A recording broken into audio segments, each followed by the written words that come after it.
Marco has had that sprained hand for a long time. He took a huge shot in Philadelphia where he needed those stitches in his forehead, had to sit out a couple rounds, and then he's sprained his right shoulder so far here this week.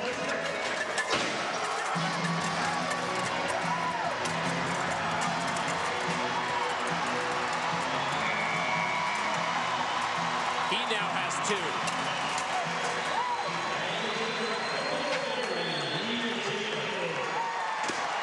You know, we talk about the bull power in the PBR, and don't get me wrong, it is amazing, and I think that shows the rider power in the PBR. Whenever you bring the bull of the year from the PRCA up to these leagues, you're looking at a different deal, and Marco Eguchi just rides this bull perfectly. I mean, it couldn't have went any smoother than that.